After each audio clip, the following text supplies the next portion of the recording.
हमारे YouTube channel में आप सभी का फिर से स्वागत है। दोस्तों, आज हम पुत्र प्राप्ति के लिए हरिवंश पुराण के 10वें दिन की कथा का श्रवण कराएंगे। कल हमने आपको 9वें अध्याय के श्रवण कराया था।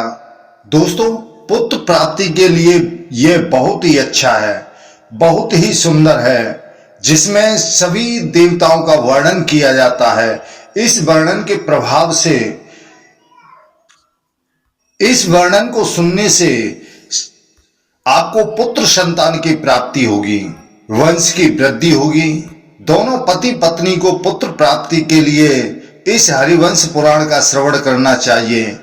इसमें सभी देवताओं के वंश वृद्धि का बताया गया है, तभी इसको हरिवंश पुराण कहा जाता है।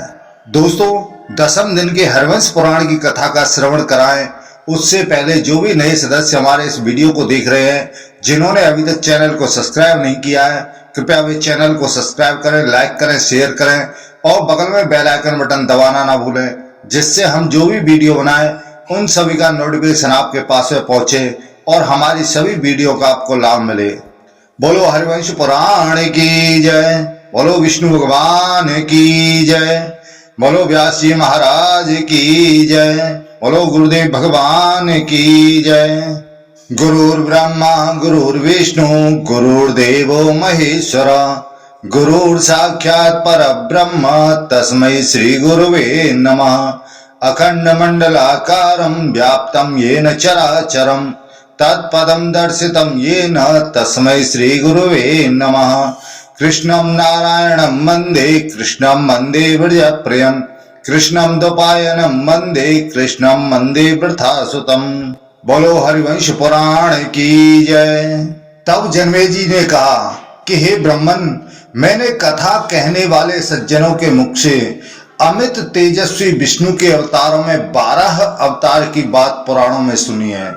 12 शब्द आध्यात्मिक अर्थ वर और अह अर्थात श्रेष्ठ यज्ञ है, परंतु मैं उन 12 भगवान के सर्व कार्य जनक स्वरूप चरित्र को सुनना चाहता हूं। उनके कर्म तथा गुण, देश, द्रव्य, काल आदि एवं संतान को हेतु अर्थात अधिकार को वे किस अभिप्राय से त्यागात्मक स्वरूप को ग्रहण करते हैं, उसे मैं कुछ नहीं समझता। अतः आप मुझे ये सब बातें समझाइए। इस प्रकार 12 अवतार के आदि यज्ञ स्वरूप की बात पूछने के अनंतर तब राजा जन्मेजय उनके आदिदेविक रूप के विषय में पूछते हैं। उन 12 का वास्तविक स्वरूप क्या है, उनकी मूर्ति 12 जैसी आकृति की कैसी है, उनका देवता कौन है, उनके कर्म क्या है, उनका प्रभाव कैसा है और उन्होंने उस अवतार में क्या किया था। मैंने कृष्ण द्वैपायन जी का कहा हुआ महावाराह का चरित्र यज्ञ में एकत्रित हुए ब्राह्मणों के वाद विवाद में सुना है, परंतु उसका तत्व मेरी समझ में नहीं आया। तो हे ब्राह्मण, भगवान नारायण ने जिस प्रकार 12 रूप धारण किया और उन अरिसूदन भगवान ने जिस प्रकार अपनी दाढ़ से समुद्र के गर्भ में पड़ी हुई पृथ्वी का उद्धार किया, और यह सब मुझे आप बताने की कृपा करें। मैं शत्रु संहारक परम ज्ञानी हरि स्वरूप भगवान श्री कृष्ण के 12 आदि सब अवतारों में किए हुए सभी चरित्रों को विस्तार पूर्वक पूर्ण रीति से सुनना चाहता हूं। लीलाओं के क्रम से इन सर्वव्यापी भगवान ने जितने भी अवतार हुए हैं, उन सब की और उन अवतारों के समय उनकी जो प्रकृति थी, उसकी आप कृपा करके व्याख्या कीजिए।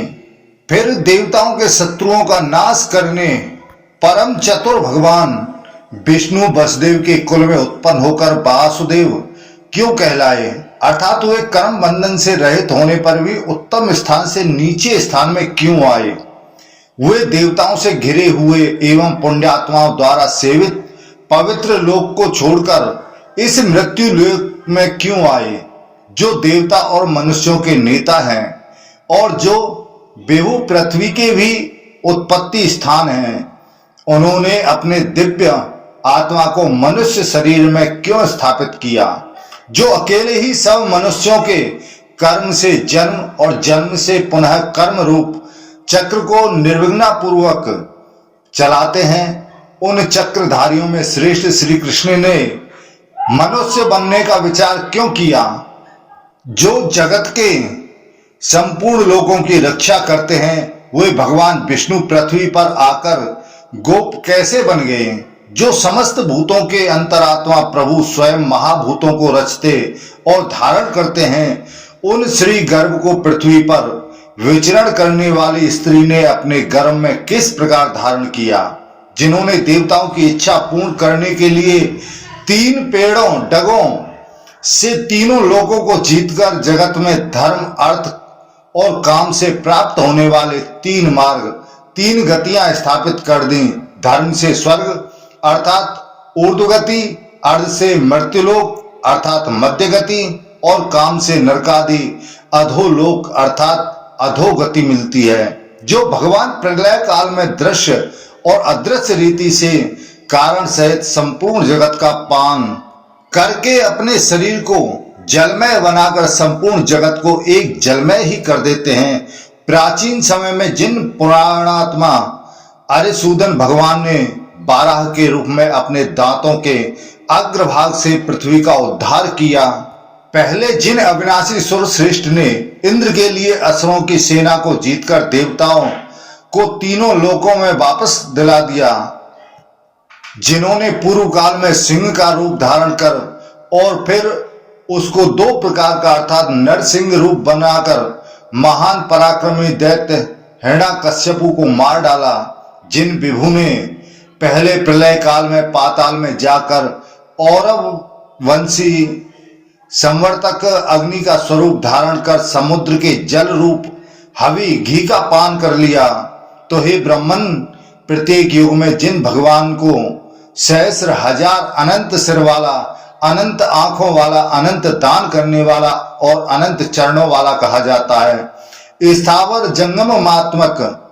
जगत के लीन होने पर जिन एक समुद्रमय जल में स्थित पुरुष की नाभि से प्रकट होने वाले कमल नाल रूप अरणि मंथन दंड से पितामह का भवन लोक कमल उत्पन्न हुआ, जिन्होंने तारकामय संग्राम में अपने शरीर को सर्वदेवमय और सर्वा युद्धधारी बनाकर दैत्यों को मार डाला, जिन्होंने गरुड़ पर बैठकर उद्दंड काल नेमी को नष्ट कर दिया तथा मैं दैत्य और महान असुर तारक को मार डाला, जो क्षीर समुद्र के तट पर स्थित अमृत समुद्र को योग माया रूप शाश्वत योग का आश्रय लेकर शयन करते हैं।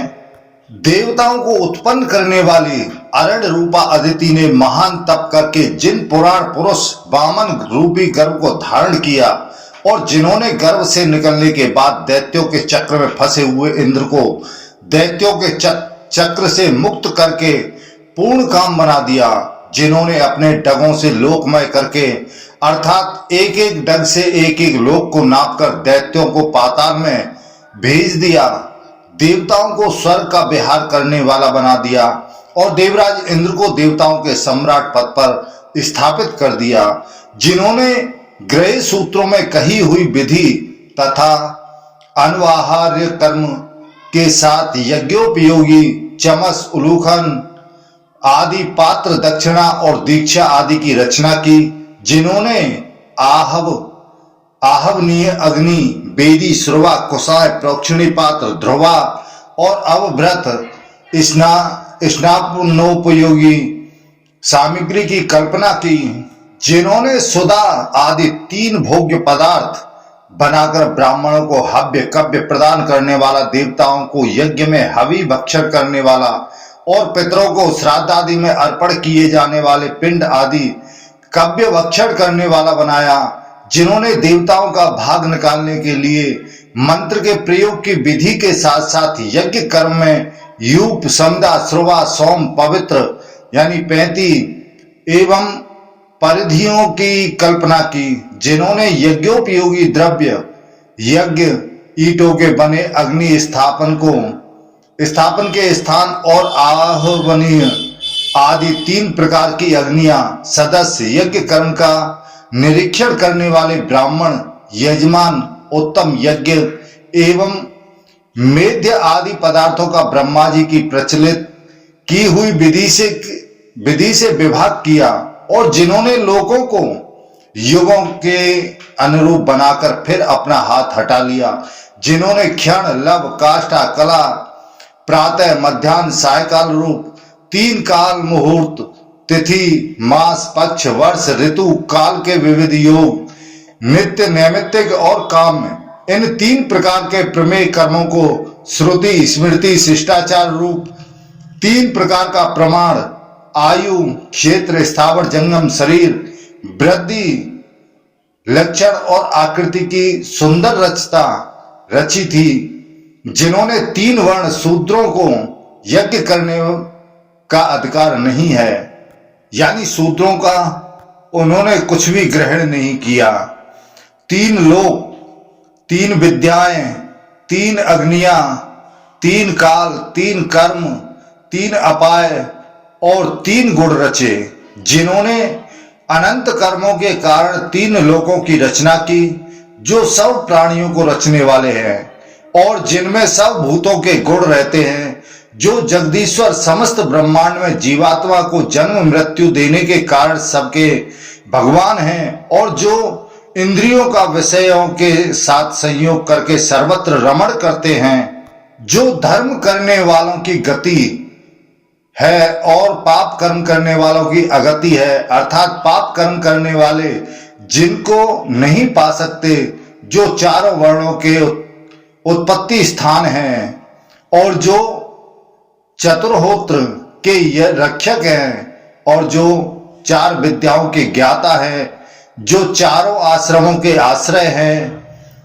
और दिशाएं जिनके गर्भ में रहती हैं, तथा जो वायु आकाश जल अग्नि और पृथ्वी रूप है, जो चंद्रमा और सूर्य को भी ज्योति देने वाले हैं। तो हे योगीश्वर, वे योगीश्वर हैं, रात्रि का अंत करने वाले हैं, जो परम ज्योति स्वरूप सुने जाते हैं, अर्थात जिनका ज्योति स्वरूप नेत्र सर्वत्र सब कुछ देखता है, और जो परम तपह स्वरूप सुने जाते हैं, अर्थात जो परम तपस्या के द्वारा प्राप्त होते हैं, जिनको पर और अपर विराट भी कहते हैं, और जो परात्पर है अर्थात सूत्रात्मा से भी पर माया संपन्न महेश्वर सगुण ब्रह्म है, आत्मवान है, अर्थात आत्मा के समान ही माया रूपी शरीर वाले हैं, वेद नारायण का ही निरूपण करते हैं, सभी क्रियाओं का पर्यवसन और जो भी नारायण में ही होता है।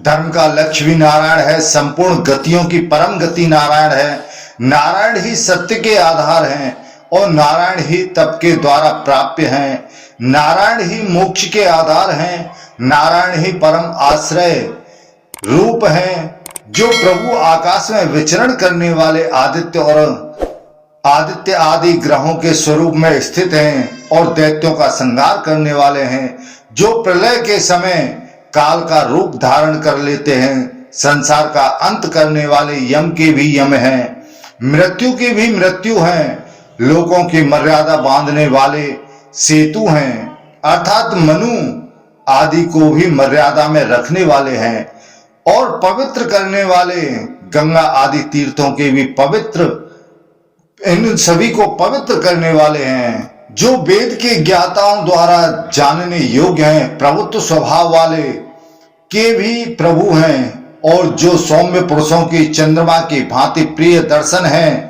जो अग्नि के समान तेजस्वी पुरुषों में अग्नि स्वरूप हैं, जो मनुष्यों के मन रूप हैं, तपस्वियों के तप रूप हैं, जो नीतिमान पुरुषों में नम्रता रूप से विराजमान रहते हैं, और तेजस्वियों में तेज स्वरूप हैं, और जो सृष्टियों के रचने वाले तथा संसार के सर्वश्रेष्ठ कारण हैं, जो शरीर धारण करके अवतार लेने वाले देवताओं के विग्रह रूप हैं, गति मानव की गति है, आकाश में उत्पन्न होने वाले वायु हैं, तथा वायु से जीने वाले अग्नि स्वरूप हैं, अग्नि देवताओं के प्राण हैं, और मधुसूदन अग्नि के भी प्राण हैं।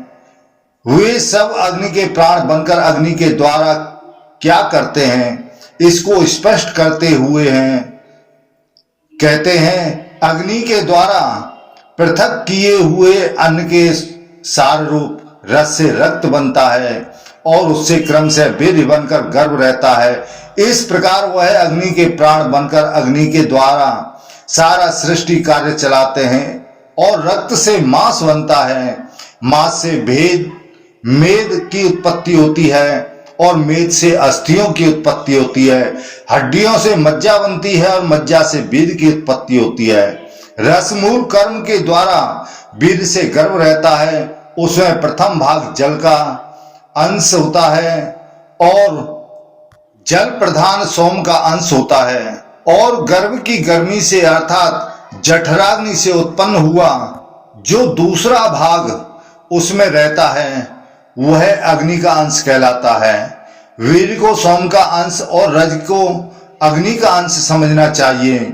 ये दोनों रस के ही भाग हैं, क्योंकि शशि और पावक अर्थात शुक्र और शोणित इन रस आदि के ही सार हैं। शुक्र वीर्य कफ वर्ग में है और रक्त पित्त वर्ग में है। कफ का स्थान हृदय है, आश्रय से रहने वाले और जिसका देवता अग्नि है। ऐसे पित्त का स्थान नाभि है।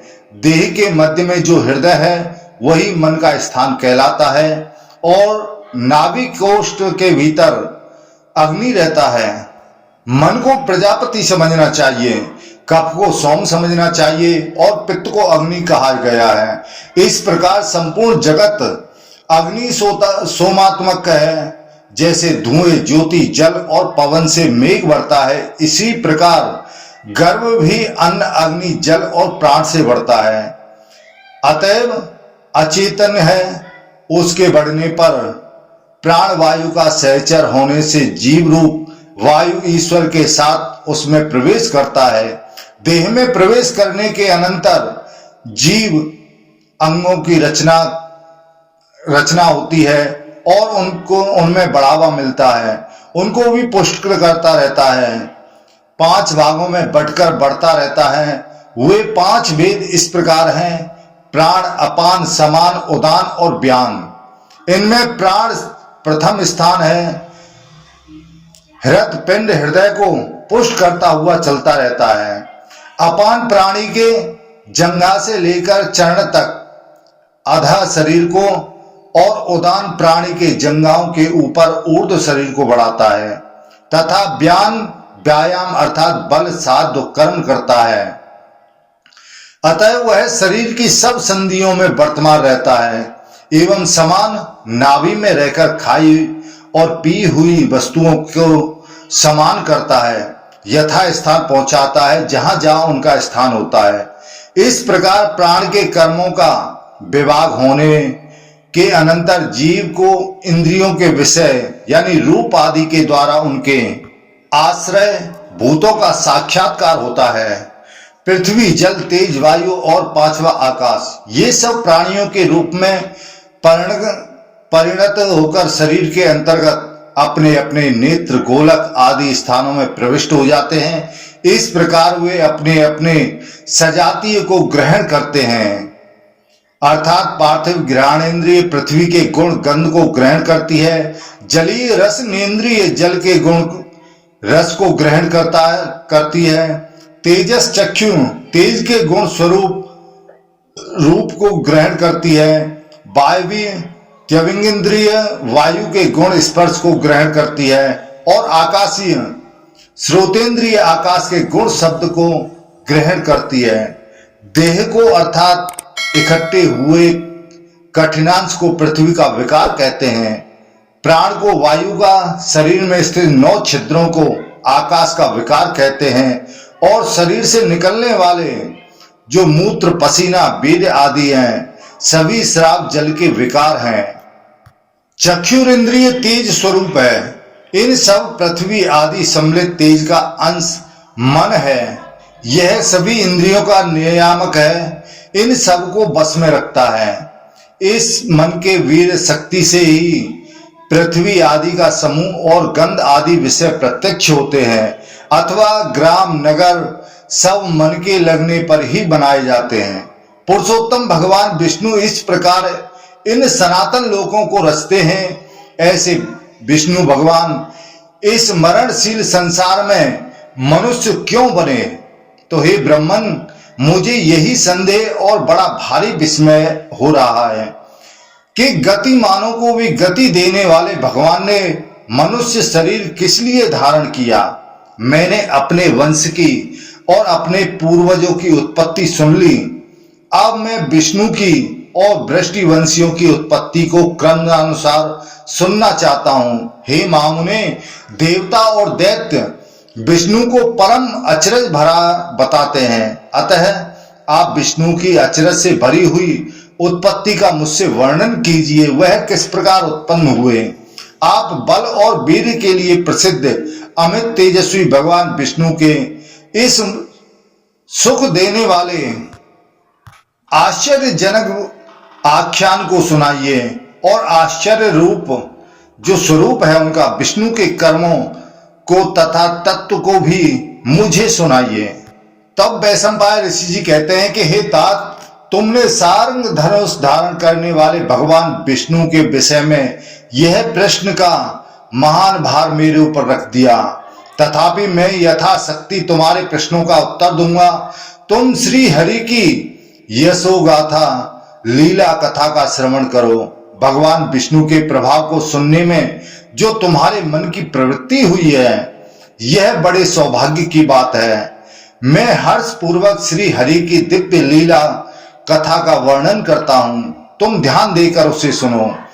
वेद वेदता ब्राह्मण जिन्हें सहस्र मुख, सहस्र नेत्र, सहस्र चरण, सहस्र सिर, सहस्र कर, अविनाशी देव, सहस्रों जिह्वाओं से युक्त, प्रकाशमान, सहस्रों मुकुटों से सुशोभित प्रभु, सहस्रों का दान करने वाले, सहस्रों प्राणियों के आदि सृष्टा, सहस्र बाहु, अविकारी शवन, यज्ञोपवीत योगी काल, हवन रूप कर्म, हव्य हवनीय पदार्थ जो हवन में डाला जाता है, यज्ञ पात्र, पवित्र वेदी, दीक्षा, चरु, श्रुवा, श्रुग, सोम, सूप, मूषक, प्रोक्षणी पात्र, दक्षिणायन, अर्धभु, यजुर्वेदी, साम गान करने वाला, ब्राह्मण, सदस्य, पत्नीशाला, सभा, यूप, समिधा, कुशा, दरवी, चमस, उखल, प्रांगवस, यज्ञ मंडप में स्थित यजमान गृह, उसको प्रांगवस कहा जाता है।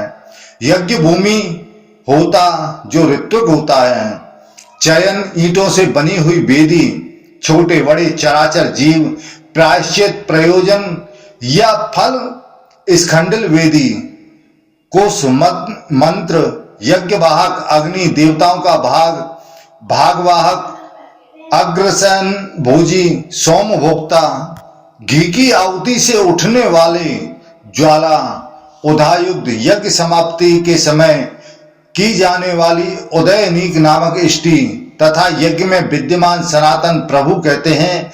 उन श्रीवत्स चिन्ह विभूषित देवेश्वर बुद्धिमान भगवान विष्णु के सहस्रों अवतार हो चुके हैं और भविष्य में भी समय समय पर बारंबार होते रहेंगे, इसमें कोई संशय नहीं है, ऐसा प्रजापति ब्रह्मा जी का कथन है। तुम जिस पवित्र, दिव्य और मंगलमयी कथा को पूछ रहे हो, उसका तथा जिस उद्देश्य की सिद्धि के लिए देवताओं के स्वामी शत्रु नाशक भगवान विष्णु लोक को त्याग कर वसुदेव के कुल में अवतीर्ण हुए थे, उसका भी मैं तुमसे भली भांति वर्णन करूंगा।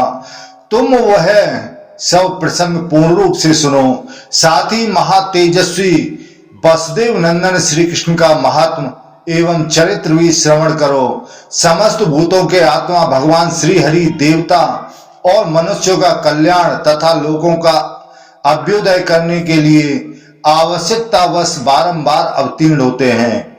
मैं भगवान के उदार वैदिक श्रुतियों द्वारा वर्णित दिव्य गुण वाले पवित्र अवतारों का वर्णन करूंगा। तो हे जन्मे जी, यह पवित्र एवं श्रेष्ठ पुराण वेदों के समान सम्मानित है। तुम पवित्र और मौन होकर इसे सुनो। मैं बड़े हर्ष के साथ तुमसे भगवान विष्णु की यह दिव्य कथा कहता हूं, इसे आप श्रवण करो। जब जब धर्म का ह्रास होता है, तब तब प्रभु धर्म को दृढ़ रूप में स्थापित करने के लिए अवतार ग्रहण करते हैं। उनकी एक श्रेष्ठतम सात्व की मूर्ति है जो दिव्य लोक में रहकर सदा दुष्कर तप करती है। उनकी दूसरी मूर्ति प्रजा के संहार के और सृष्टि के लिए योग निद्रा का आश्रय ले शेष शैया पर शयन करती है।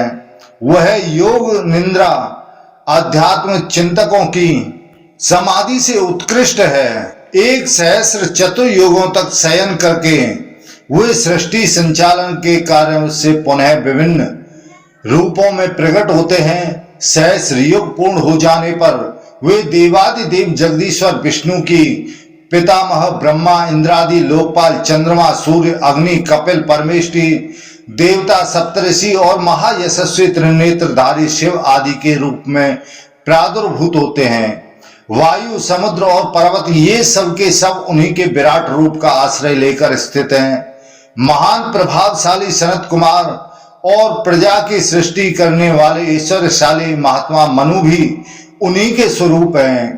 प्रदीप्त अग्नि के समान तेजस्वी उन पुराण देव श्री हरि ने ही समस्त देहधारियों के शरीरों की रचना की है। महाप्रलय के समय जब के देवता अनुसरण, असुरगण, नाग और राक्षस आदि समस्त चराचर प्राणी नष्ट हो गए थे, एकार्णव के जल में 2 अत्यंत दुर्धर्ष दानव प्रकट हुए। उनके नाम थे मधु और कैटभ। वे दोनों युद्ध चाहते थे। सर्वशक्तिमान भगवान विष्णु ने ही उन दोनों को मोक्ष का अनुपम वर देकर मार डाला था। पूर्व काल में जब कमल नाव भगवान विष्णु समुद्र के जल में शयन कर रहे थे, उनकी नाभि से एक कमल प्रकट हुआ जिसमें पहले ऋषियों सहित संपूर्ण देवताओं का प्रादुर्भाव हुआ। पुराण में यह परमात्मा विष्णु का पौष्कर नाम का अवतार या सर्ग कहा जाता है।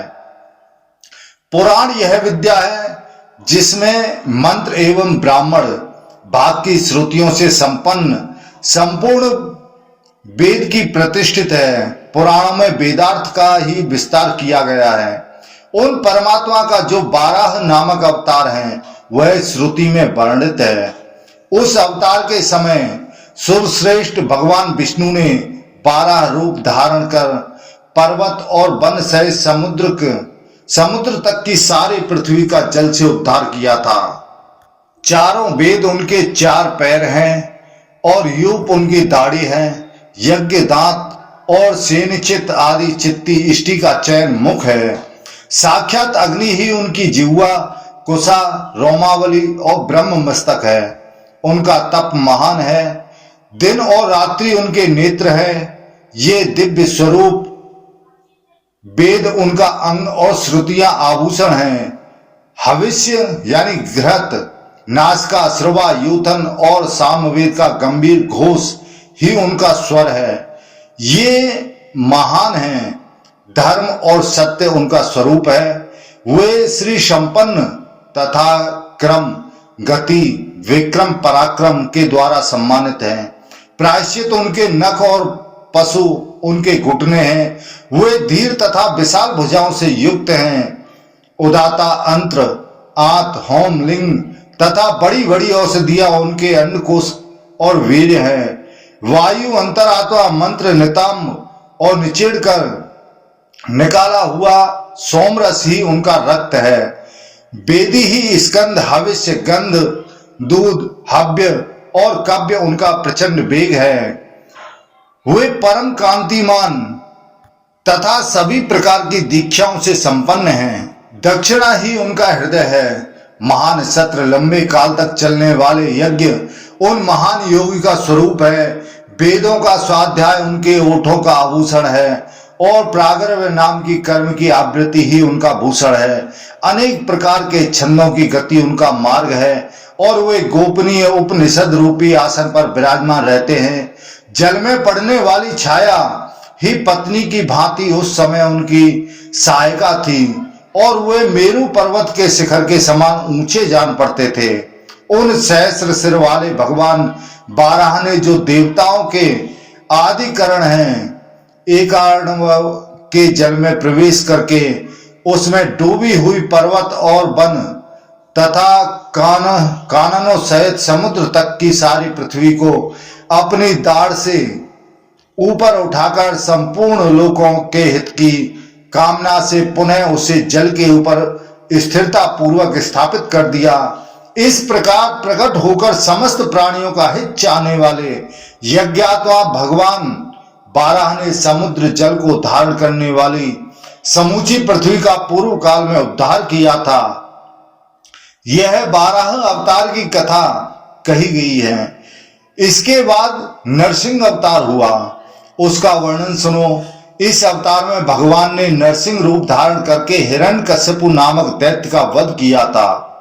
पहले सत्ययुग में देवताओं का शत्रु हिरण्यकश्यपु समस्त दैत्यों का आदि पुरुष था। उसे अपने बल का बड़ा घमंड था। उसने 11,500 वर्षों तक बड़ी भारी तपस्या की। वह सदा जप और उपवास में संलग्न रहता था। वह दृढ़ आसन पर मौनावलंबन पूर्वक दृढ़ता के साथ उत्तम व्रत का पालन करता था, निष्पाप। तदनंतर उसके इंद्रिय संयम, मनोनिग्रह, ब्रह्मचर्य और तपस्या और शौच संतोष आदि नियमों के पालन से ब्रह्मा जी उसके ऊपर बहुत प्रसन्न हुए। स्वयंभू भगवान ब्रह्मा जी ने हंस के युक्त होकर सूर्य के समान तेजस्वी विमान द्वारा स्वयं वहां पर पधारे। उनके साथ आदित्य, वसु, साध्य, मरुद्रण, अन्य देवगण, रुद्रगण, विश्वदेव, यक्ष, राक्षस, किन्नर, दिशाएं, विदिशाएं, नदियां, समुद्र, नक्षत्र, मुहूर्त, आकाशचारी, महान ग्रह, तपस्या में बड़े चढ़े देवर्षि, सिद्ध, सप्तर्षि, परम पुण्यात्मा, राजर्षि, गंधर्व और अप्सराएं भी थीं। संपूर्ण देवताओं से घिरे हुए ब्रह्मवेत्ताओं में श्रेष्ठ चराचर श्रीमान गुरु ब्रह्मा जी उस दैत्य से इस प्रकार बोले, उत्तम व्रत का पालन करने वाले दैत्यराज, तुम मेरे भक्त हो। तुम्हारी इस तपस्या से मैं बहुत प्रसन्न हूं। तुम्हारा भला हो। तुम कोई ऐसा वर मांगो और मनोवांछित भोग प्राप्त करो। तब हिरण्यकश्यपु बोला कि लोक पितामह, मुझे देवता, असुर, गंधर्व, यक्ष, नाग, राक्षस, मनुष्य और पिशाच किसी तरह मार न सके। तपस्वी, ऋषि, महर्षि कुपित होकर मुझे शाप न दें। मैं आपसे यही वर मांगता हूं। न शस्त्र से, न अस्त्र से, न पर्वत अथवा वृक्ष से, न सूखे से, न गीले से, न दूसरे ही किसी आयुध से मेरा वध हो। जो मेरे सेवक, सेना और वाहनों सहित मुझे एक ही थप्पड़ से मार डालने में समर्थ हो, उसी के हाथ से मेरी मृत्यु हो। मैं ही सूर्य, चंद्रमा, वायु, अग्नि, जल, आकाश, नक्षत्र और 10 दिशाओं के रूप में स्थित रहूं। मैं ही काम और क्रोध का अधिष्ठाता हूं। मैं ही वरुण, इंद्र, यम, धनाध्यक्ष, कुबेर, यज्ञ और किम पुरुषों का स्वामी हूं। तो हे नृपश्रेष्ठ, उस दैत्य के यों कहने पर स्वयं भगवान ब्रह्मा ठठाकर हंस पड़े और उस समय उस दैत्यराज से इस प्रकार बोले। ब्रह्मा जी कहते हैं कि हे तात, ये दिव्य और अद्भुत वर मैंने तुम्हें दे दिया। तुम इन संपूर्ण अभिष्टों को प्राप्त कर लो। ऐसा कहकर ब्रह्मा जी आकाश में स्थित ब्रह्मर्षि गणों से सेवित वैराज पद नामक ब्रह्मधाम को चले गए। उसके पश्चात देवता, नाग, गंधर्व और मुनि वह वरदान सुनकर पितामह ब्रह्मा जी के पास पहुंचे। वहां पहुंचकर इंद्र आदि देवताओं ने भगवान ब्रह्मा से अपने मानसिक भय को इस प्रकार सूचित किया। देवताओं ने कहा कि हे भगवान, इस वर के प्रभाव से तो वह असुर हम लोगों को सदा ही महान कष्ट पहुंचाता रहेगा। आप प्रसन्न होइए और उसके वध का भी कोई उपाय सोचिए, क्योंकि आप ही संपूर्ण भूतों के आदि तृष्टा, स्वयंभू, सर्वव्यापी, हव्य कव्य के निर्माता, असव्यक्त प्रकृति और ध्रुव स्वरूप हैं। उस समय देवताओं का यह लोक हितकारी वचन सुनकर उन प्रजापति देव भगवान ब्रह्मा ने समस्त देवताओं से इस प्रकार की बात कही कि हे देवताओं, उस असुर को अपनी तपस्या का फल अवश्य प्राप्त होगा। जब तपस्या की समाप्ति हो जाएगी तब भगवान विष्णु स्वयं ही उसका वध करेंगे। कमल योनि ब्रह्मा जी के मुख से यह बात सुनकर समस्त देवता प्रसन्न पूर्वक अपने अपने दिव्य स्थानों को चले गए। वह वर पाते ही दैत्य हिरण्यकश्यपु समस्त प्रजा को कष्ट देने लगा, क्योंकि ब्रह्मा जी के उस वरदान से उसका घमंड बहुत बढ़ गया था। सबसे पहले आश्रमों में रहने वाले उत्तम व्रत के पालन, धर्म सत्य धर्म परायण तथा जितेंद्रिय महावाग मुनियों को उसने पीड़ा देना प्रारंभ कर दिया। तीनों लोकों में रहने वाले देवताओं को हराकर त्रिलोकी के राज्य को अपने बस में करके वह महान असुर दानव स्वर्ग में रहने लगा। वरदान के मद से उन्मत्त हुआ वह दानव जब देवलोक में निवास करता था, उन दिनों उसने दैत्यों को भी यज्ञ का भागी बनाया और देवताओं को उससे वांछित कर दिया। तब आदित्य, रुद्र, विश्वदेव और मरुदगण आदि मिलकर शरणागत वत्सल वेद और यज्ञ स्वरूप ब्रह्मा जी के भी आराध्य देव सनातन ब्रह्म रूप महाबली भगवान विष्णु की शरण में गए। भूत, वर्तमान और भविष्य जिनका स्वरूप है, जो सब कुछ करने में समर्थ तथा समस्त लोकों द्वारा वंदित हैं, उन्हीं सर्वव्यापी नारायण की उन शरणागत देवताओं ने जाकर के शरण ली। तब जाकर के देवताओं ने कहा कि हे देवेश्वर, आप हिरण्यकश्यपु के भय से अब हमारी रक्षा करें। हे सुरश्रेष्ठ, आप हम ब्रह्मा आदि देवताओं के भी परम पालक हैं। आप ही हमारे परम देवता और आप ही हमारे परम गुरु हैं। आपके नेत्र प्रफुल्ल कमल दल के समान शोभा पाते हैं। आप शत्रु पक्ष को भय देने वाले हैं। हे प्रभु, आप दैत्यों के विनाश के लिए हमारे शरण दाता हो। तब भगवान विष्णु कहते हैं कि हे देवताओं, भय छोड़ दो, मैं तुम्हें अभय देता हूं। तुम शीघ्र ही पहले की भांति स्वर्गलोक को प्राप्त कर लोगे। जो वरदान पाकर घमंड में भर गया है तथा जो देवेश्वरों के लिए अवध्य हो गया है, उस दिति पुत्र दानवराज हिरण्यकश्यपु को उसके सेवकों सहित मार डालता हूं। तब वैशंपायन ऋषि जी कहते हैं कि हे राजन, यूं कहकर भगवान विष्णु ने उन देवेश्वरों को तो विदा कर दिया और स्वयं हिरण्यकश्यपु के सभा भवन में पधारे। उस समय उन प्रभु ने अपना आधा शरीर मनुष्य का सा बना लिया और आधा सिंह का सा। इस प्रकार नृसिंह रूप धारण करके वे एक हाथ से दूसरे हाथ को रगड़ते हुए वहां पर आए। उनके शरीर का वर्ण सजल मेघ के समान श्याम था। उनका शब्द भी जल पूर्ण मेघ की गर्जना के समान ही गंभीर था। उनके उदीप्त तेज और वेग भी बरसने वाले बादल के ही तुल्य थे। तब जाकर के श्री नृसिंह भगवान ने वहां जाकर के अवतार लिया। यद्यपि दैत्य हिरण्यकश्यपु अत्यंत बलवान, तेजस्वी, दर्प में भरे हुए सिंह के समान पराक्रमी तथा बलाभिमानी दैत्यों द्वारा सुरक्षित था, तो भी भगवान नृसिंह ने उसे एक ही थप्पड़ से मारकर यमलोक को पहुंचा दिया। यह नृसिंह अवतार की कथा कही गई है। अब दूसरे वामन भगवान का वर्णन सुनो, जिसमें वामन रूप धारण करके भगवान ने दैत्यों का विनाश किया था।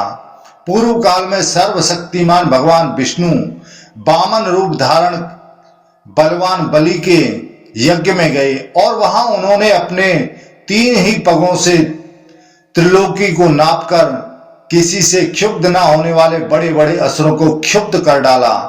जिस समय भगवान ऋषिकेश अपने डग बढ़ा रहे थे, उस समय विप्रचित, शिवी, शंकुरय और शंकु, ऐसरा तथा शंकुशिरा, पराक्रमी हैग्रीव, वेगवान, केतुमान, उग्रमहान, असुर, सौम्य, व्यग्र, पुष्कर और पुष्कल तथा महारथी, वेपन, बृहत्कीर्ति, महाजीव और अश्व सहित अश्वपति, प्रहलाद, अश्वशिरा, कुंभ, सम्माद, गगनप्रिय, अनुवाद, हरि और हर, 12 शंकर, रुज, सरभ तथा सलभ, कुपन, कोपन, क्रथ, बृहत्कीर्ति, मयीर्य, संसुकर्ण, कालक और काल के व्रत, क्रोध, विरोचन, गरिष्ठ, वरण्य, प्रलम और नरक नामक 2 दैत्य, इंद्रतापन और वातपी, बलाभिमानी कीतुमान, असिलोमा तथा पुलोमा, बाक्कल, प्रमद, मद,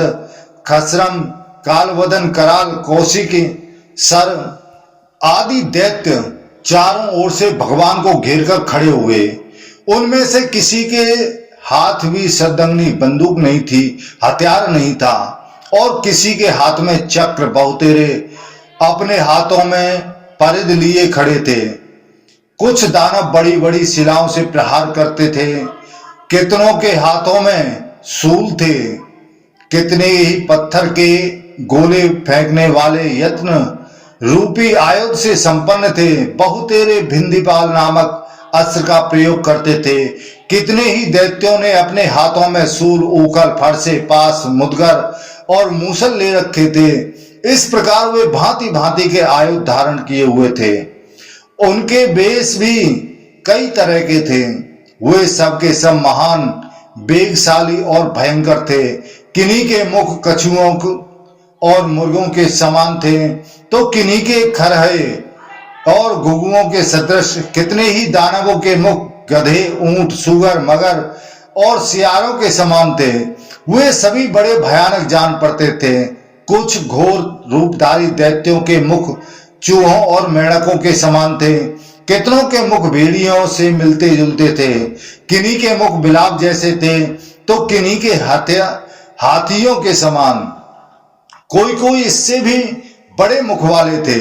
बहुतों के मुख नक्र यानी नाक, मेढ़े, बैल, बकरे, भेड़, भैंसे, गोह, साई, क्रौंच, गरुण, गेंडे और मोरों से मिलते जुलते थे। कुछ दैत्यों ने गजराज के चमड़े ओढ़ रखे थे, और कितनों ने वस्त्र की जगह काले मृग चर्म को ही अपने शरीर पर लपेट रखा था। बहुतों के शरीर चीर से ढके थे, और कितने ही वत्कल वस्त्र पहने थे। किन्हीं के मस्तक पर पगड़ी शोभा पाती थी, और किन्हीं के मुकुट कितने ही असुर किरीट और कुंडलों से सुशोभित थे। किन्हीं के सिर पर लंबी शिखाएं शोभा पाती थी। बहुत से दैत्यों की गर्दन शंख के समान थी। वे अत्यंत तेजस्वी दैत्य नाना प्रकार के वेश धारण किए भांति भांति की मालाओं और चंदनों से अलंकृत थे। वे अत्यंत तेज से चमकते हुए अपने अपने आयुध लिए खड़े थे। उन सर्वशक्तिमान भगवान ने मां भयानक रूप धारण करके समस्त दैत्यों को लातों और थप्पड़ों से मार डाला, और शीघ्र ही इस पृथ्वी को उनसे छीन लिया। कहते हैं जब वे भगवान भूमि को नाप रहे थे, उस समय चंद्रमा और सूर्य उन विराट रूपधारी भगवान के स्तनों के बीच में आ गए, और जब वे आकाश स्वर्गलोक को नापने लगे, तब चंद्रमा और सूर्य उनकी नाभि में आ गए। वे अतुल पराक्रमी भगवान विष्णु जब स्वर्ग से भी ऊपर के महल, जन, तप और सत्य नामक लोगों को नाप रहे थे, उस समय सूर्य और चंद्रमा उनके दोनों घुटनों के स्थित दिखाई दिए। इस प्रकार ब्राह्मण लोग कहते हैं, इस प्रकार बलवानों में श्रेष्ठ श्री विष्णु ने सारी पृथ्वी का अपहरण यानी नाप करके बड़े बड़े असुरों को हरा करके स्वर्गलोक का राज्य इंद्र को दे दिया। तो हे जनमेजय जी, इस प्रकार मैंने तुम्हें परमात्मा श्री हरि के वामन नामक अवतार की कथा सुनाई। वेद वेता ब्राह्मण इसी प्रकार भगवान विष्णु के यश लीला चरित्र का वर्णन करते हैं। इसके बाद भूतात्मा परमात्मा विष्णु का फिर जो अवतार हुआ वह दत्तात्रेय के नाम से विख्यात है। भगवान दत्तात्रेय बड़े ही क्षमाशील थे। उस समय वेद लुप्त हो गए थे। वेद की प्रक्रिया और यज्ञ भी नष्ट प्राय हो गए थे। चारों वर्णों में संकरता आ गई थी। धर्म शिथिल हो चला था। अधर्म बड़े जोरों से साथ बढ़ रहा था। सत्य मिटता ही जा रहा था और सब और असत्य का बोलबाला था। प्रजा क्षीण हो रही थी और धर्म पाखंड से मिश्रित हो गया। ऐसे समय में भगवान दत्तात्रेय ने यज्ञों और क्रियाओं सहित वेदों का पुनरुद्धार किया और चारों वर्णों को अलग अलग करके उन्हें व्यवस्थित कर दिया।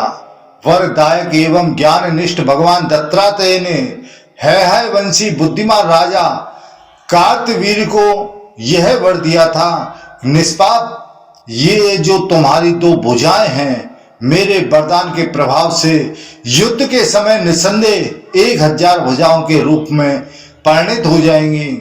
हे पृथ्वीनाथ, तुम सारी पृथ्वी का पालन करोगे। शत्रुओं के समुदाय तुम्हारी ओर से बड़ी कठिनता से देख सकेंगे। तुम धर्म के ज्ञाता होगे, शत्रुओं का दमन करने वाले महाराज। मैंने जैसा सुना था उसके अनुसार तुमसे भगवान विष्णु के इस अद्भुत शुभ एवं तेजस्वी अवतार का वर्णन किया है। फिर परमात्मा श्री हरि का जमदग्नि नंदक परशुराम के रूप में अवतार हुआ। इस अवतार में भगवान परशुराम ने सेना के बीच में खड़े हो उस राजा अर्जुन का वध किया था, जो अपनी सहस्र भुजाओं के कारण घमंड में भरा रहता था और समरांगण में शत्रुओं के लिए दुर्जय बना हुआ था।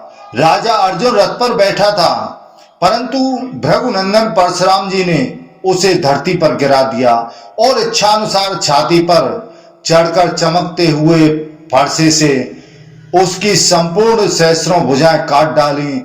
यद्यपि वह जाति भाइयों एवं कुटुंबी जनों के साथ रहता था, तो भी उसकी यह दशा हो गई।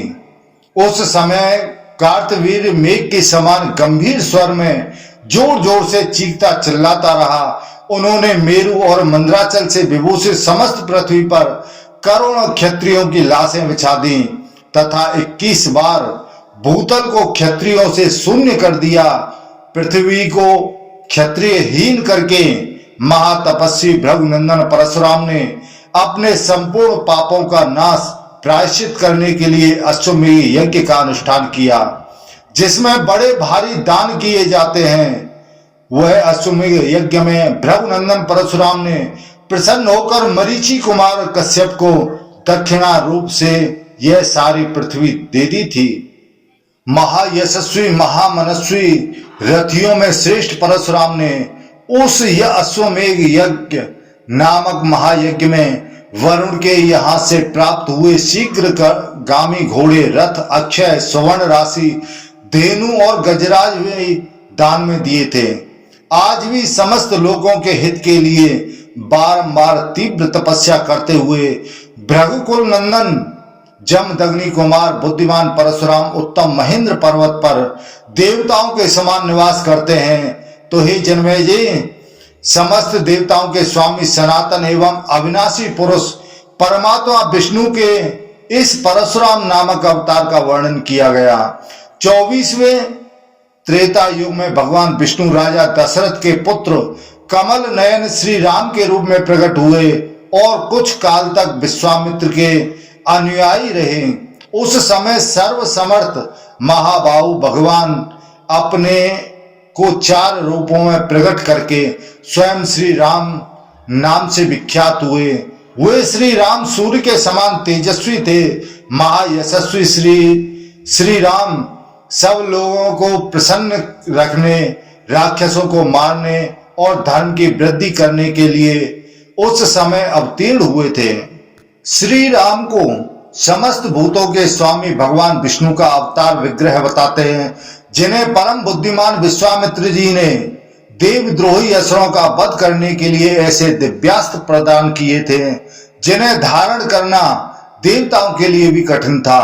महात्मा श्री राम ने पवित्र अंतःकरण वाले मुनियों के यज्ञ में विघ्न डालने वाले बलवानों में श्रेष्ठ मरीच और सुबाहु को अपने बाणों का निशाना बनाया और उनकी आशा पूर्ण होने नहीं दी।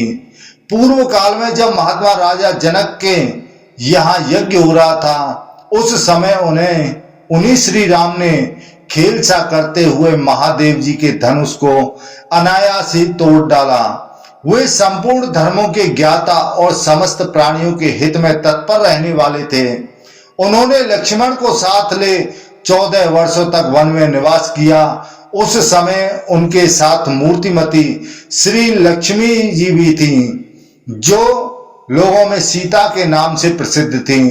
वे उनकी पूर्वोचित पत्नी थीं और पति के पीछे पीछे वन में गई थीं। 14 वर्षों तक वन में तपस्या करके जन्म स्थान में निवास करते हुए रघुनंदन श्री राम ने देवताओं का अभिष्ट कार्य सिद्ध किया। उन भगवान श्री राम ने रावण के द्वारा अपहृत सीता का पता लगाते हुए लक्ष्मण के साथ जाकर भयानक पराक्रमी राक्षस का विराट और कमंद को मार डाला। वे दोनों वास्तव में पुरुष सिंह गंधर्व थे, किंतु शापग्रस्त होकर राक्षस हो गए। वे दोनों भगवान के हाथों मरकर मुक्ति को प्राप्त हुए। इन राक्षसों पर भगवान श्री राम जी ने ऐसे बाणों द्वारा प्रहार किया जो अग्नि, सूर्य, चंद्रमा, बिजली और मेघ के समान प्रकाशित होते थे, जिनके विचित्र पंख तपाए हुए जामू नद नामक स्वर्ण के बने हुए थे और जो इंद्र के वज्र और विद्युत के समान शक्तिशाली थे। उन बाणों द्वारा उन्होंने बलपूर्वक उन दोनों राक्षसों को शरीर से विलग कर दिया। कुंभकर्ण एवं रावण इन दोनों को मार डाला। भगवान श्री राम ने अपने मित्र सुग्रीव की भलाई के लिए युद्ध में महाबली वनराज बाली को भी मार डाला और उसके राज्य पर सुग्रीव का अभिषेक कर दिया। उन दिनों राक्षस राज रावण देवता, असुर, यज्ञ, गंधर्व और नागों के लिए अवध्य हो रहा था। युद्ध में वह उन्मत्त होकर लड़ता था। करोड़ों राक्षस उसके सहायक थे। उसका शरीर काले अंजन के ढेर के समान था। त्रिलोकी को रुलाने वाला वह भयंकर राक्षस राज रावण दुर्जय और दुर्दश था। उसका पराक्रम सिंह के समान था। उसका घमंड बहुत ही बढ़ता हुआ जा रहा था। वरदान के कारण वह और भी घमंडी हो गया। देवताओं के लिए उसकी ओर देखना भी कठिन था। उसका शरीर मेघों की घटा के समान काला था। भगवान श्री राम ने उस महाकाय महाबली रावण का युद्ध में मंत्रियों और सेनाओं सहित संहार कर डाला। पुलत्स्य पौत्र रावण भयानक अपराधी था। उसका प्रत्येक निश्चय क्रूरता से पूर्ण होता था। युद्ध में उस पर विजय पाना कठिन था, तो भी संपूर्ण भूतों के पालन भगवान श्री राम ने पूर्व काल में उसे भाई, पुत्र, मंत्री और सेनाओं सहित शीघ्रता पूर्वक मार डाला। उन्हीं दिनों मधुवन यानी मथुरा में लवण नामक दानव रहता था, जो मधु का पुत्र था। वह मान असुरवीर तो था ही, मनोवांछित वर पा जाने के कारण और भी घमंड में भर गया। वह श्री राम के ही स्वरूप भूत शत्रुघ्न के हाथ से मारा गया। युद्ध कुशल श्री भगवान श्री राम ने समरांगण में और भी बहुत से राक्षसों का संहार किया। इन सब पराक्रम पूर्ण कर्मों का संपादन करके धर्मात्माओं में श्रेष्ठ श्री राम ने 3 गुणी दक्षिणा से युक्त 10 अश्वमेघ यज्ञ किए, जो बिना किसी विघ्न बाधा के पूर्ण हो गए। श्री राम जी ने जब राज्य का शासन करते थे, उन दिनों कहीं अशुभ बातें नहीं सुनी जाती थीं।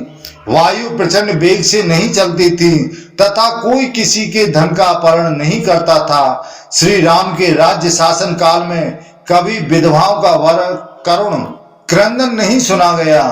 कभी भी अनर्थपूर्ण घटनाएं नहीं घटित हुई। सारे जगत के लोग मन और इंद्रियों का संयम रखकर विनीत और अनुशासित रहते थे। श्री राम के राज्य काल में प्राणियों को जल और अग्नि से मृत्यु का भय कभी नहीं होता था और बूढ़ों को, बालकों को प्रेत क्रिया नहीं करनी पड़ती थी। क्षत्रिय ब्राह्मणों की परिचर्या करते थे, वैश्य क्षत्रियों के प्रति श्रद्धा रखते थे और शूद्र अहंकार छोड़कर ब्राह्मण आदि 3 वर्णों की सेवा करते थे। श्री राम के राज्य में स्त्रियां अपने पति को छोड़कर दूसरे किसी पुरुष में आसक्त नहीं होती थीं और पुरुष भी अपनी पत्नी के सिवा दूसरी किसी स्त्री पर आसक्तिपूर्ण दृष्टि नहीं डालते थे। उस समय सारा जगत जितेंद्रिय था। पृथ्वी पर डाकुओं का कहीं नाम नहीं था। एकमात्र श्री राम ही सबके स्वामी और संरक्षक थे। श्री राम के शासन काल में मनुष्यों की आयु हजारों वर्ष की होती थी। वे सहस्रों पुत्रों के पिता होते थे। और किसी भी प्राणी को रोग नहीं सताता था। भगवान श्री राम जब यहाँ राज्य शासन करते थे, उन दिनों उस भूतल पर देवता, ऋषि और मनुष्यों का सब ओर से समागम होता रहता था। श्री राम के विषय में वे ही परम तत्व हैं, ऐसी दृढ़ आस्था रखने वाले पुराण वेता पुरुष इस प्रसंग में निम्नांकित गाथाएं गाया करते हैं, जो उन बुद्धिमान श्री रघुनाथ जी के महात्म को सूचित करती है। श्री राम जी का वर्ण श्याम था, वे सदा तरुण दिखाई देते थे। उनके नेत्र कुछ कुछ ललिमा लिए हुए थे, मुख से तेज बरसता रहता था। वे बहुत कम बोलते थे, उनकी लंबी भुजाएं घुटनों तक पहुंचती थीं। उनका मुख बड़ा सुंदर था, कंधे सिंह से जान पड़ते थे। महाबाहु श्री राम ने अयोध्या के अधिपति होकर 11,000 वर्षों तक राज्य किया था। उनके राज्य में सदा ऋग्वेद, सामवेद और यजुर्वेद का घोष सुनाई देता था। धनुष की प्रत्यंचा खींचने से उसकी टंकार ध्वनि भी सदा श्रवण गोचर होती रहती थी, तथा दान देने और भोजन कराने का उपदेश कभी बंद नहीं होता था। दशरथ नंदन श्री राम सत्ववान और गुणवान होने के साथ ही सदा अपने तेज से देदीप्यमान रहते थे। उनकी सूर्य और चंद्रमा से भी अधिक शोभा होती थी। श्री रघुनाथ जी ने पर्याप्त और उत्तम दक्षिणाओं से युक्त सैकड़ों पवित्र यज्ञों का अनुष्ठान किया था। वैशंपायन ऋषि जी कहते हैं कि हे जन्मेजय, इसके बाद परमात्मा भगवान केशव का यानी श्री कृष्ण नामक अवतार माथुर कल्प मथुरा मंडल में हुआ, जो सर्वत्र विख्यात है। भगवान का यह अवतार संपूर्ण जगत के हित के लिए हुआ था। इस अवतार में परम पराक्रमी हरि ने साल्व, मेंद, द्विविद, कंस, अरिष्ट, ऋषभ, केसी, दैत्य, कन्या, पूतना, कोवलया, पीड़, हाथी, चाणूर तथा मुष्टिक आदि मनुष्य शरीरधारी दैत्यों का संहार किया था। इसके अतिरिक्त उन्होंने अद्भुत कर्म करने वाले बाणासुर की सहस्र भुजाएं काट डाली, युद्ध में नरकासुर का नाश किया और महाबली काल यवन को भी भस्म करा दिया। इतना ही नहीं, उन्होंने अपने तेज से भूमि पालों के सभी रत्न छीन लिए और भूतल के दुराचारी राजाओं को मौत के घाट उतार दिया। यहाँ तक जो 7 अवतार बताए गए हैं, उनमें मत्स्य, कच्छप अवतारों का भी अंतर्भाव करके उन्हें 9 समझना चाहिए। 28वें द्वापर में भगवान विष्णु का यह श्री कृष्ण नामक 9वां अवतार हुआ था। इससे कुछ पहले ही उनका 10वां अवतार भी हो गया था, जो जातु कर्ण के साथ प्रकट हुआ था। यह वेद व्यास के नाम से प्रसिद्ध है। उन सत्यवती पुत्र महात्मा व्यास ने एक वेद के 4 विभाग किए और उन्होंने ही भरत वंश की लुप्त हुई परंपरा को पुनः प्रचलित किया। तो हे राजन, समस्त जगत का कल्याण करने के लिए प्रकट हुए परमात्मा श्री हरि के जो उक्त 10 अवतार बीत गए हैं, उनकी चर्चा यहाँ की गई है। अब उनके भविष्य में होने वाले अवतार बताए जाते हैं। भावी अवतारों में पहले बुद्ध का प्राकट्य होगा, उसके बाद विष्णु ऐसा नाम से प्रसिद्ध कल्कि अवतार होने वाला है। भगवान विष्णु संबल नामक ग्राम में संपूर्ण जगत के हित के लिए पुनः एक ब्राह्मण के रूप में प्रकट होंगे। पूर्वोक्त 10वें अवतार का समय बीत जाने पर याज्ञवल्क्य ऋषि को साथ लेकर प्रकट होने वाला वह अवतार भावी प्रयोजन, दुष्टों के संहार और धर्म की स्थापना को सिद्ध करने की शक्ति से संपन्न होगा। भगवान कल्कि भविष्यता से प्रेरित होकर अधर्म के पथ पर चलने वाले उन समस्त पापाचारियों का संहार करके अपने अनुयायियों सहित गंगा और जमुना के मध्यवर्ती देश में अपने अवतार कार्य को समाप्त करेंगे। उसके पश्चात मंत्री और सैनिकों सहित राजवंश के विनष्ट हो जाने पर जब कोई शासक नरेश नहीं रह जाएगा, तब सारी प्रजा बेलगाम होकर स्वेच्छाचार में प्रवृत्त हो जाएगी। रक्षा की राजकीय व्यवस्था समाप्त हो जाने पर आपस में लड़ेंगे और युद्ध में एक दूसरे को मारकर नष्ट हो जाएंगे। आपस में एक दूसरे का धन लूटकर असहाय एवं अत्यंत दुखी हो जाएंगे। उस समय कलयुग का सध्यांश बीत रहा होगा। उन दिनों इस प्रकार कष्ट में पड़ी हुई सारी प्रजा कलयुग के साथ ही नष्ट हो जाएगी। ऐसी बात कही जाती है। कलयुग के समाप्त हो जाने पर फिर स्वभाव से ही सत्य होगी कि यथोचित रूप से प्रवृत्ति होगी, दूसरे किसी प्रकार से नहीं। तो हे राजन, ये तथा और भी भगवान के बहुत से दिव्य अवतार हुए जो वेदोचित गुणों से संपन्न थे। ब्रह्मवादी मुनियों ने पुराणों में उनका गान किया है। भगवान के इन अवतारों का वर्णन करने में देवता भी चकरा जाते हैं। इस विषय में पुराण ही प्रमाण है, जिसका वैदिक श्रुतियों द्वारा समर्थन होता है। संपूर्ण जगत के गुरु तथा कीर्तन करने योग्य सर्वशक्तिमान भगवान के अवतारों का यह वर्णन संक्षेप में किया गया है। अनुपम शक्तिशाली भगवान विष्णु के अवतारों की बारंबार चर्चा करने से पितरों को प्रसन्नता होती है। जो हाथ जोड़कर आदर पूर्वक इस अवतार कथा को सुनता है, उसके पितरों को भी अक्षय तृप्ति प्राप्त होती है। जो मनुष्य योगेश्वर भगवान श्री हरि की योग माया द्वारा प्रकट हुए अवतारों की इन लीला कथाओं को सुनता है, वह सब पापों से मुक्त हो जाता है तथा भगवान की कृपा से शीघ्र ही उसे रिद्धि, समृद्धि और प्रचुर भोग सबकी प्राप्ति हो जाती है। संतानहीन को संतान की प्राप्ति होती है। तो दोस्तों, जो भी भक्त हरवंश पुराण कथा का श्रवण करेंगे, उनके घर में संतान की प्राप्ति होगी, मोक्ष की प्राप्ति होगी, सुख समृद्धि की प्राप्ति होगी। जिस तरह से यह कथा में वंश का वर्णन किया गया है, उसी प्रकार से उस व्यक्ति के वंश की वृद्धि होगी। तो दोस्तों, आज हमने आपको 10वें दिन की कथा का श्रवण कराया है। बोलो हरिवंश पुराण की जय। तो दोस्तों, यह वीडियो आपको कैसा लगा? हमें उम्मीद है अच्छा लगा होगा। कृपया चैनल को सब्सक्राइब जरूर करें। जय श्री राधे कृष्णा।